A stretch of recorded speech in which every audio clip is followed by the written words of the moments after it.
வணக்கம். இயற்கை வழி வேளாண்மை பாஸ்கர் காரைக்கால். இன்று நம்ம கருங்குருவை அப்படின்னு சொல்லக்கூடிய ஒரு மரபு நெல் ரகம் மற்றும் அதனுடைய அரிசியினுடைய மருத்துவ குணங்கள் பற்றி பார்ப்போம். இந்த கருங்குருவை பார்த்திங்கன்னா 120 நாள் வயதுடையது. இதை எந்த பருவத்தில் நம்ம சாகுபடி செய்யலாம் அப்படின்னு பார்த்தீங்கன்னாக்கா குருவை பட்டத்தில் இதை நம்ம சாகுபடி செய்யலாம். அது ஜூன் ஜூலையில் நம்ம இதை சாகுபடி செய்யலாம். அது நம்ம குருவை பட்டம்னு சொல்கிறோம் இல்லையா, அந்த பட்டத்தில் நம்ம சாகுபடி செய்யலாம். அதே போல் நவரை பட்டத்துலேயும் நம்ம சாகுபடி செய்யலாம். ஆக 2 பட்டத்துக்குமே ஏற்றது தான். ஆனால் குருவை பட்டத்தில் செய்கிறது ரொம்ப சிறப்பான ஒரு விஷயம். அதே போல் இந்த கருங்குருவையோட இன்னொரு சிறப்பு என்ன அப்படின்னு பார்த்தீங்கன்னா, உவர் மண்ணுன்னு சொல்கிறோம் இல்லையா, நம்ம நிலப்பகுதியிலே உவர் மண்ணுன்னு இருக்கும். அந்த உவர் மண்ணில் இதில் இந்த நெல் ரகம் விளையக்கூடிய சிறப்பாக கொண்டிருக்கு.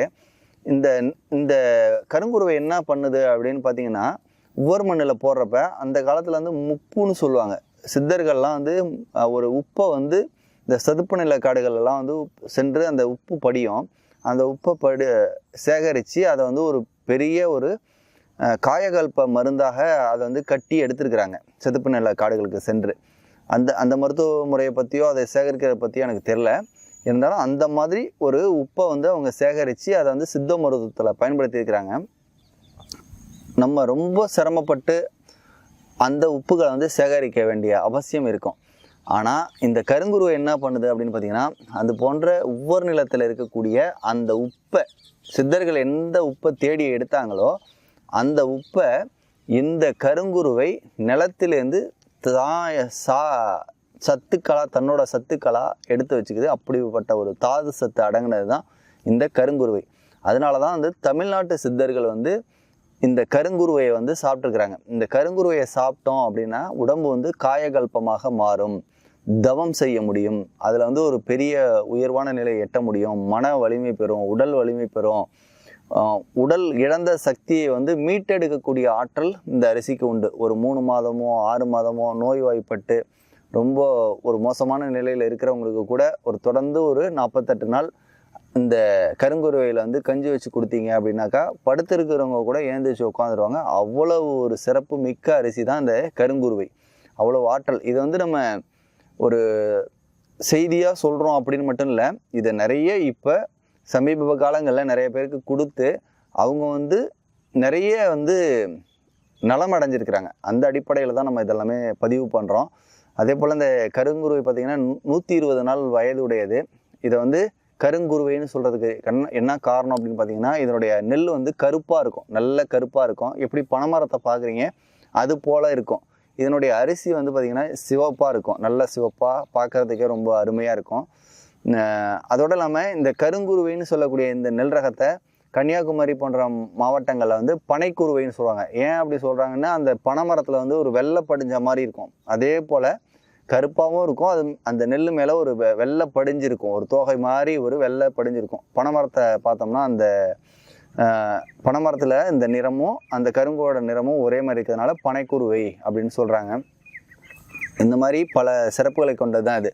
அதே போல் நீரிழிவு நோய்க்கும் ஒரு அருமருந்து. இந்த எப்படி நம்ம கருப்பு கவுனி, மாப்பிள்ளை சம்பா, காட்டு யானம், ஒட்டடையானலாம் சொல்கிறோமோ அதே போல் இந்த கருங்குருவையும் நீரிழிவு நோய் இருக்கிறவங்க தொடர்ந்து எடுத்துக்கிட்டோம் அப்படின்னாக்கா ரொம்பவே ஒரு அருமையான ஒரு மாற்றத்தை கொடுக்கக்கூடியதான் இந்த கருங்குருவை. நீரிழிவு நோயை கட்டுப்படுத்தக்கூடிய சிறப்பு இந்த கருங்குருவைக்கு இருக்குது. அதே போல் நரம்பு சம்மந்தப்பட்ட பிரச்சனைகள், அதான் இழந்த சக்தியை மீட்டு தரணும்னாக்கா நம்ம அதுக்கு மேலே எதுவும் சொல்லவே தேவை இருக்காது. அதே போல் நோய் எதிர்ப்பு சக்தி உடையது, நல்ல சுவையாக இருக்கும்.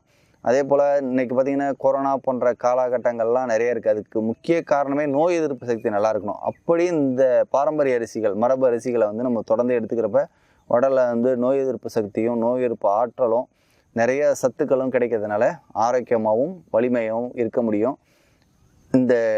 இது போன்ற நம்மளுடைய பாரம்பரிய மரபு நெல் அரிசிகளை நம்ம எடுத்து சாப்பிட்றதன் மூலமாக, குறிப்பாக இன்றைக்கி நம்ம வயது அடைந்தவர்களுக்கு கூட இந்த அரிசி தேவையில்லை. ஒரு 50 வயசோ 60 வயசோ அவங்களுக்கு நீரிழிவு நோய் இருக்குது இல்லைங்கிறதெல்லாம் பிரச்சனை இல்லை. குறிப்பாக நம்ம அடுத்த தலைமுறை இன்னைக்கு உலகம் பொருளாதாரம், கல்வி, விஞ்ஞானம் அப்படின்னு வளர்ச்சி அடைஞ்சிட்டு இருக்கு. ஆனால் அடுத்த 25 ஆண்டை நிர்ணயிக்க போகிறது எது அப்படின்னு பார்த்தீங்கன்னாக்கா, வலிமையான, அதாவது உடல் வலிமையாக யார் இருக்கிறாங்களோ, உடல் ஆரோக்கியமாக யார் இருக்காங்களோ, யார் வந்து உடல் அளவுலையும் மனத அளவுலையும் வலிமையாக இருக்காங்களோ, அவங்க தான் வந்து உலகத்தையே ஆள போகிறாங்க. அதுதான் நிச்சயமான உண்மை. ஏன்னா இன்றைக்கி மேலை நாடுகள்லாம் வந்து யாருமே வீட்டில் சமைக்கிறதில்ல, வீட்டில் சாப்பிட்றதில்ல, வெளியில் தான். அதுவும் வந்து பீஸா, பர்கர் போன்ற உணவுகளை நாடி அந்த நாடு அவங்களோட உணவு கலாச்சாரமே அதுதான். அதையும் அவங்க வீட்டில் சமைச்சு சாப்பிட்றதில்ல, எல்லாம் ப்ரிசர்வேட்டிவ் பண்ணி அதுலேயும் கெமிக்கலை போட்டு சாப்பிட்றாங்க. ஆனால் நம்ம நாட்டினுடைய உணவு கலாச்சாரமே வேறு. நம்ம நாட்டில் பார்த்திங்கன்னா 2,35,000க்கு மேற்பட்ட உணவு ரகங்கள் இருக்குது, உணவு வகைகள் இருக்குது. இந்தியாவில் மட்டும் ஒரு ஆய்வறிக்கை என்ன சொல்லுதுன்னா, இந்தியாவில் வந்து 2,35,000 வகையான உணவு வகைகள் இருக்குது. அதுக்கு அடுத்தபடியாக நம்மளை விட பல மடங்கு பெரிய நாடு சீனா. அந்த சீனாவில் பார்த்திங்கன்னா 30,000 வகையான உணவுகள் இருக்குது. அதையே மற்ற உலக நாடுகளை எல்லாத்தையும் ஒட்டு மொத்தமாக ஒரு டீம் ஆக்கி பார்த்திங்கனாலும் அந்த 30,000க்கு கீழே தான் இருக்குது. அப்போ நம்ம இந்தியாவில் தான், நம்ம நாட்டில் தான் எல்லா மாநிலங்கள்லேயும், அதாவது குஜராத், ஒரிசா, மேற்கு வங்காளம், இந்த மாதிரி தமிழ்நாடு, கேரளா, கர்நாடகா, ஆந்திரான்னு எடுத்துக்கிட்டிங்கன்னா இந்தியா முழுக்க இருக்கக்கூடிய உணவு வகைகளுடைய இந்த 2,35,000 வகைகள் இருக்குது.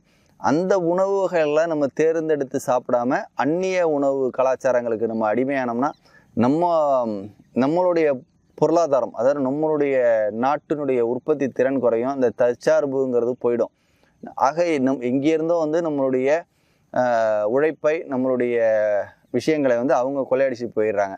ஆக நம்ம என்ன செய்யணும் அப்படின்னு பார்த்தீங்கன்னா, நம்ம நாட்டு உணவு கலாச்சாரம் எதுவோ, நம்ம நாட்டினுடைய உணவு எதுவோ, இங்கே எது இயற்கையாக விளையுதோ இதெல்லாம் சாப்பிட்டு நம்ம உடல் வலிமையாகவும் மன வலிமையாகவும் இருந்தோம்னா நம்ம தான் வந்து அடுத்தது வந்து உலகையே வந்து வழிநடத்தக்கூடிய சிறப்பு நிச்சயமாக இருக்குது. ஏன்னா இன்றைக்கி அமெரிக்காலாம் பார்த்திங்கனாக்கா, இப்போது நடந்த ஒரு ஆய்வில் 1,00,000 பேரை இராணுவத்துக்காக ஆய்வு பண்ணாங்க. அப்படின்னாக்கா 80,000 பேர் வந்து அன்ஃபிட்டாக இருக்கிறாங்க, அதாவது தகுதி பெறவில்லை. 20,000 பேர் தான் தகுதி பெற்றிருக்கிறாங்க. அதுக்கு காரணம் என்னென்னா உணவு பழக்க வழக்கங்கள் தான், ஒபேசிட்டி போன்ற பிரச்சனைகள் தான். அந்த மாதிரி விஷயங்களை நோக்கி தான் இப்போ நம்மளை அடுத்தது வந்து நவுத்துறாங்க. நம்ம அதுக்கு அந்த இலக்குக்கு ஆளாகாமல் நம்ம உணவு கலாச்சாரங்களை வந்து நம்ம கடைபிடிச்சோம் அப்படின்னா நம்ம இளைஞர்களும் நம்ம வருங்கால தலைமுறையும் ஆரோக்கியமாக இருக்கும். நன்றி, சந்தோஷங்க.